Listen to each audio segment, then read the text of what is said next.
Hello and welcome back to The Independent Pianist. I'm your host, Cole Anderson.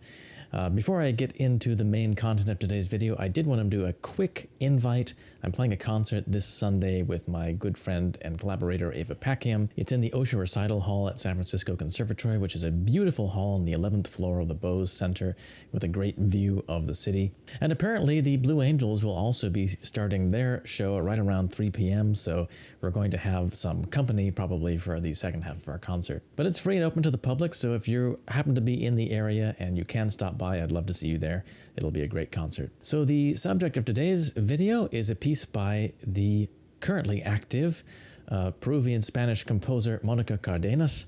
Mónica currently lives in Germany, and she has actually a very impressive body of compositions that she's already come up with. She contacted me back in January about possibly putting one of her very new preludes and fugues with Latin American influence on my channel. So I started listening to her own recordings of her works, and I really was fascinated by a lot of the stuff that she's doing, and I just fell in love with this particular sonata, the Sonata Herencia. So I ended up asking her if she wouldn't mind if I did this one instead first.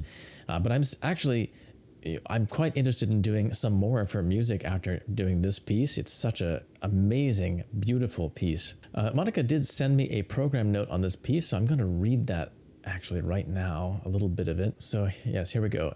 Herencia means inheritance. Within contemporary classical music, this sonata has, in the first and third movements, an Afro-Peruvian rhythmic element, the festejo. This is something that she marks in the score, and I've also highlighted a few elements of it.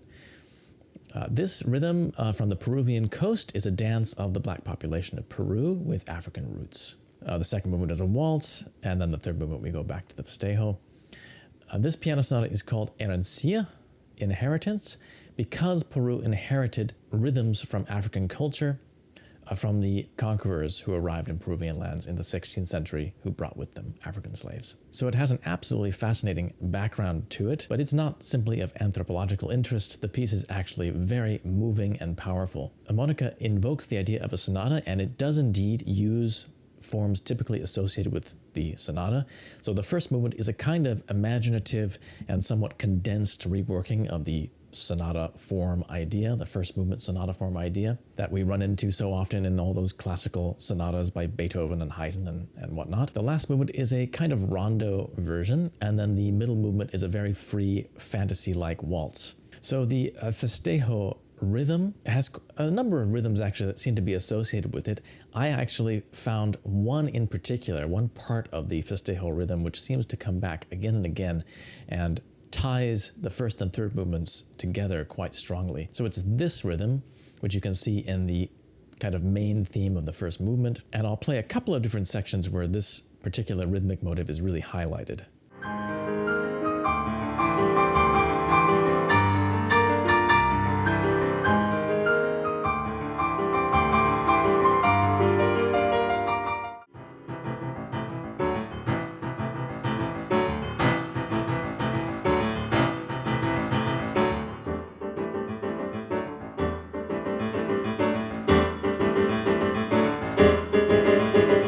So it's really that kind of strong, short, long effect on the beat, which seems to be so characteristic of this rhythm. Yum, bum, bum, bum, bum, bum, bum. As I mentioned, the first movement is in a kind of reworking of the typical sonata form. She doesn't really start with a fully fledged theme.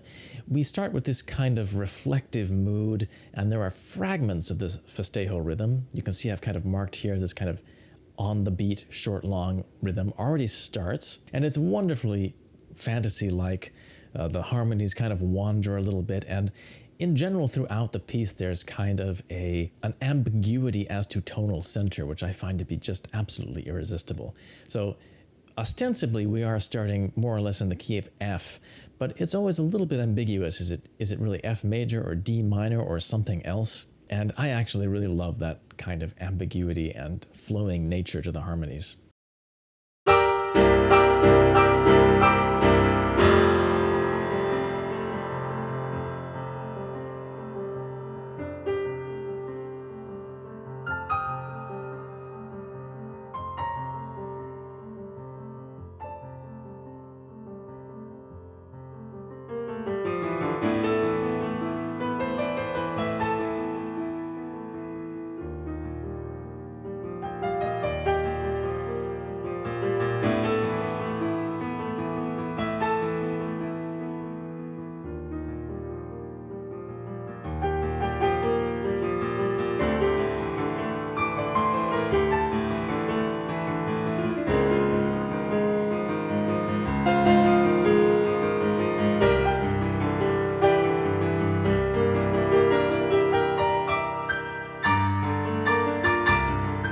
So as I was saying, the kind of exposition section of this first movement begins with this fragmented version of the festejo rhythm, and then finally it develops into a full, very lyrical, expansive, beautiful theme, which features, again, the festejo rhythm. I just played you a little bit of it, but here's the actual full theme.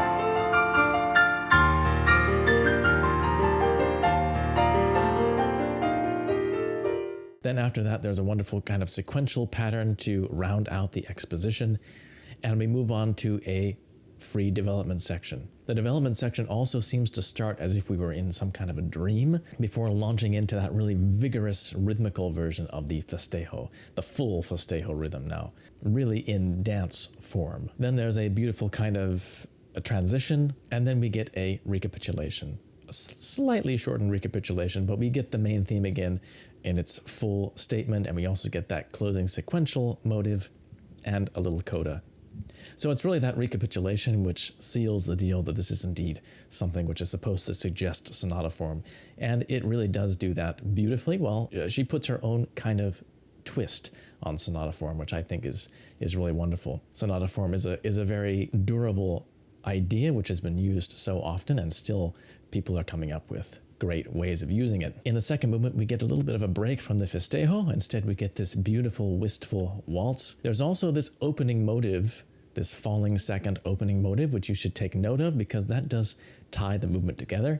It features in the full waltz, and after the waltz has run its course at the opening of the piece, we get this kind of fantasy-like improvisation in the middle section that becomes very rhapsodic. It almost feels like the waltz is getting a little bit pulled apart and developed and sped up. And so we get this heated up version of the waltz where we actually get 2 waltz rhythmic revolutions per bar. It's actually a written in accelerando in a sense. Then after that, there's a pause, the opening waltz returns, but now Mónica has written very specifically that it should be in a slower tempo. She writes 120 at the beginning and then 112 here. I took a little bit of a liberty in my performance. I couldn't help but play the waltz slightly faster the first time that it appears. So hopefully that was justified. I think it makes it a little bit more clear that the later appearance of the waltz is really supposed to be a bit slower. So it's a wonderful, wistful, nostalgic, beautiful movement.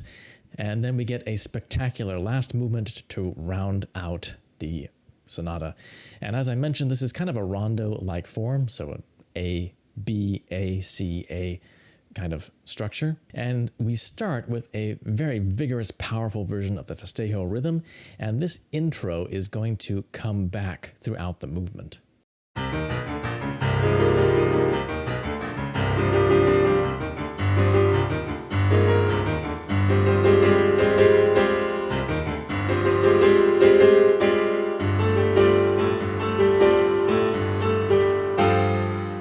So as I mentioned, this intro recurs.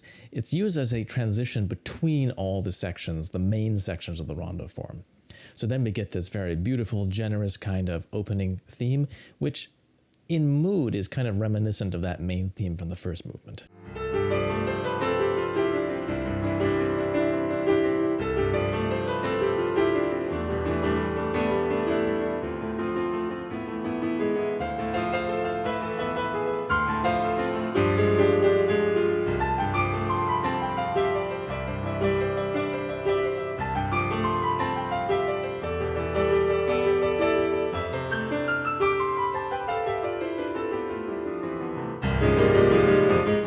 The B section of this movement is one of my favorite parts of the whole piece. It's just a delicious evocation of some slow, sultry Latin jazz music.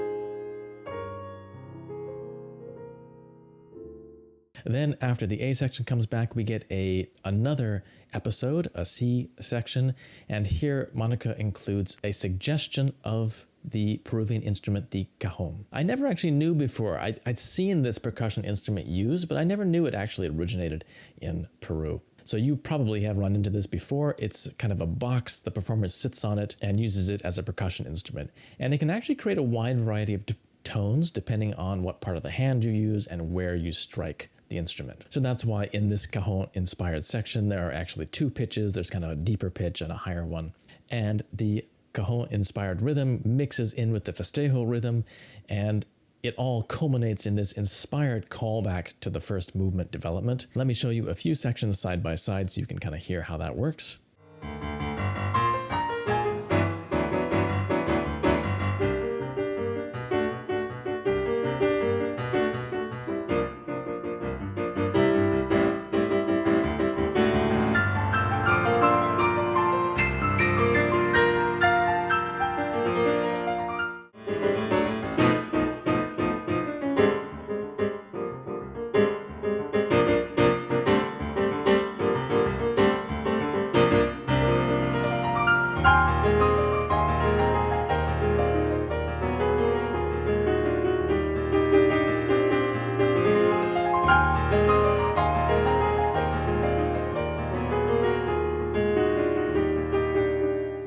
So the most explicit thing is that arpeggio, that same kind of arpeggio connector, which he reuses again in the last movement.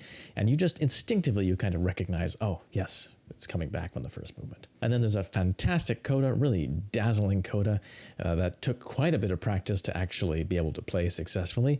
I mean, it looks difficult, but it's actually harder to play even than it looks. So that really did take a bit of practice.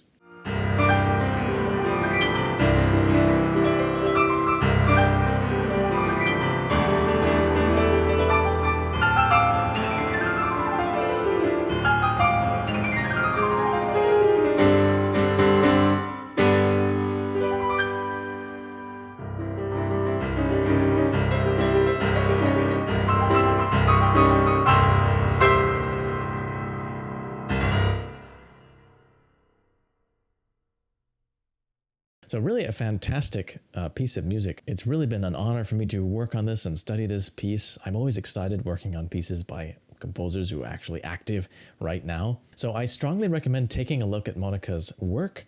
I have her website linked in the description box. You can find a catalog of all her works that you can buy there. I really think that this piece makes a fabulous effect. For the most part, it's not that difficult to play, actually, except for maybe some spots in the last movement, which are quite tricky. It's definitely tricky enough, but it's very practically laid out for the piano. It works with the piano instead of against it.